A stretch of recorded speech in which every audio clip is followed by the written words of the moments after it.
لو شفت الفيديو اللي فات فانت دلوقتي عارف ان مش كل بنت جميلة طالعة بتتكلم مع الناس في لايف تيك توك بريئة، ولا كل شاب طلع ترند وبقى عنده ملايين مجتهد وطلع بمجهوده. دي ملايين بتتغسل قدامك وانت بتتفرج، شبكات كاملة بتدفع فلوس وهمية عشان تكسب فلوس حقيقية. في ناس اتحبست، في شركات اتقفلت، وفي دول لحد دلوقتي بتدور ورا حسابات عايزين يشتروا هدايا بفلوس عايزين ينظفوها.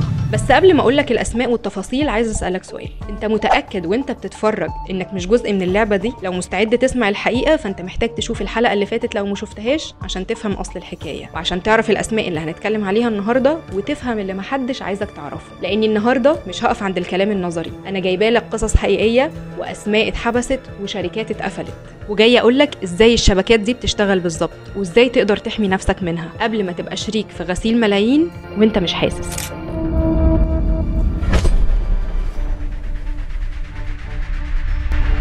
طيب يمكن حد بيسمعني دلوقتي ويقول طب ما انا مش بدفع هدايا، انا بطلع لايف، يعني انا بعيد عن الشبهات.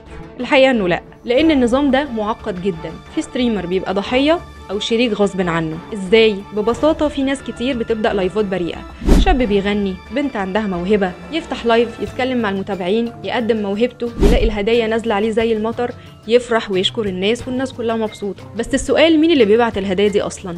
هنا بقى تدخل الشبكات. في شركات بتشتري جيفت باكجز بارقام ضخمه توزعها على لايفات معينه عشان ترفع قيمه البث. كل ما اللايف يكبر كل ما يطلع ترند، يعني مشاهدات اكتر، يعني فلوس اكتر، يعني غسيل اكتر. والستريمر ما بيبقاش عنده فكره ان جزء من الهدايا دي مغسول، بيفرح بالمكسب ويبدا يسحب ارباحه، وفجاه يلاقي نفسه متورط. وده حصل بوضوح في مصر لما القضيه اللي كان اسمها قضيه التيك توك اتكشفت. فاكرين مودة الأدهم؟ كانت واحدة من أشهر صناع المحتوى، وكانت دايما تفتح لايف بانتظام، ناس تدعمها، هدايا تتحول لدولارات. وبالرغم من القضية اللي اتحبست بسببها فيها تهم أخلاقية وتهم إتجار بالبشر بسبب استغلال محتوى المراهقين، لكن كمان ظهر وقتها إن في شبهة أموال مشروعة وغير مشروعة دخلت في شبكة دعم، ومنصات حولت أرباح بدون رقابة كافية. حكمت المحكمة غيابيا للمتهمة الأولى وحضوريا للمتهمين الثانية والثالث والرابع والخامس أولا بمعاقبة حنين حسام عبد القادر محمد عبد الجليل بالسجن المشدد لمدة 10 سنوات وبتغريمها 200,000 جنيه لما نسب إليها. ثانيا بمعاقبة كل من مودة فتحي رشاد الأدهم بالسجن المشدد لمدة 6 سنوات وبتغريم 200,000 جنيه لما نسب إليه. ثالثا بإلزام المتهمين بالمصاريف الجنائية. رابعا بمصادرة الأدوات والأموال المضروبة. يعني ببساطة صانع المحتوى ساعات ما بيبقاش واخد باله إن الفلوس اللي بتدخله مش كلها نظيفة، وأي تحقيق ممكن يكتشف إنك جزء من غسيل أموال وإنت أصلا مش واخد بالك وفاكر إن شغلك بريء. ولحد النهاردة في ستريمرز كتير جدا بيتفقوا مع مافيا هدايا تشتري لهم هدايا عشان يبانوا نجوم، فيدفع لهم المعلنين ويبانوا قدام الناس إنهم ترند، وفي الآخر هم بيستغلوا اسمه وصورته عشان يغسلوا ملايين وسط الزحمة. المشكلة هنا إن القانون مفهوش هزار، يعني مش هينفع تطلع تقول والله ما كنت أعرف. لو اتثبت إنك كنت شريك حتى بدون قصد التهمة لبستها.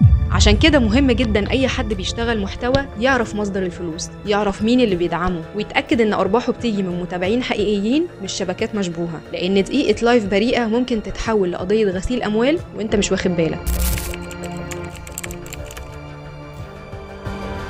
لايفات التيك توك مش لوحدها في القصة دي، عندك بيجو لايف وده انتشر جدا في آسيا وأفريقيا. في 2019 الشرطة التايلاندية قبضت على شبكة عصابات بتستخدم الستريمرز الصغيرين. العصابات دي كانت بتجيب بنات يفتحوا لايفات طول الليل والناس بتبعت هدايا، بس الحقيقة إن نص الهدايا دي من حسابات مزيفة. الفلوس كلها كانت أرباح تجارة ممنوعة، دعارة، قمار، كروت ائتمان مسروقة كده. يعني القصة التانية أكبر وأغرب. في أمريكا كان في فضيحة فول تلت بوكر في 2011. الموقع ده كان أشهر موقع بوكر أونلاين، الناس بتلعب، تشحن، تكسب، تسحب. بس الحقيقة إن إدارة الموقع نفسها استخدمت التحويلات دي عشان تخبي بيها أرباح مشروعة وغير مشروعة. ال FBI ساعتها فجر القنبلة، ملايين الدولارات اتغسلت جوه الموقع واتقفل بعدها. طيب نرجع لتطبيقات الهدايا. في 2022 ذا جارديان نشر التحقيق عن ثغرات التيك توك. قالوا بالحرف نظام الهدايا في تيك توك في فراغ قانوني ضخم. ليه؟ عشان مفيش جهة تقدر تتحقق فعليا مين اللي اشترى الكوينز دي ومنين جات الفلوس دي. الغريب بقى ان في الشرق الاوسط ظهر كمان محاولات مماثلة. هو لحد دلوقتي مفيش قضية ضخمة اتكشفت رسميا، بس الصحافة كشفت عن استخدام تطبيقات كام لايف عربية بنفس الطريقه، شباب وبنات يفتحوا لايفات ترفيه والناس تبعت جزء جمهور حقيقي وجزء حسابات عايزه تعمل غسيل اموال. يعني القصه مش خيال، القصه بتحصل حوالينا كل يوم، وورا كل لايف تافه في اسد طاير ولا حوت لعبه ممكن تلاقي شبكه غسيل اموال تحت الترابيزه.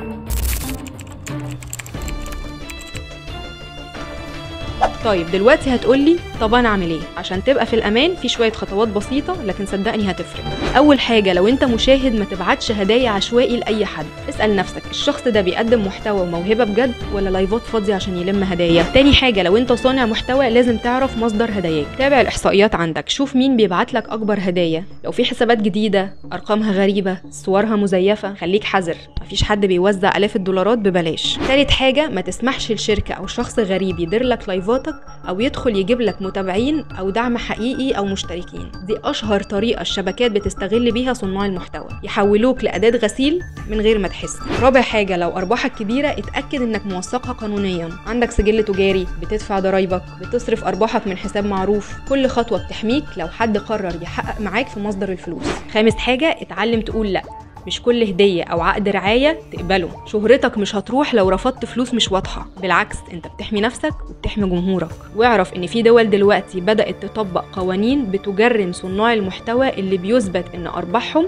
من مصادر غسيل أموال أو مصادر مشبوهة. يعني الكلمة المشهورة بتاعت والله ما كنت أعرف مش هتحميك من المساءلة. باختصار انت ممكن تتسلى، تضحك، تطلع لايف، تكسب فلوس بالحلال، بس لو مشيت صح، لأن اللي بيتلاعب بالفلوس مش بيختار مين هيقع معاه، وممكن بكرة تبقى انت الضحية الجديدة.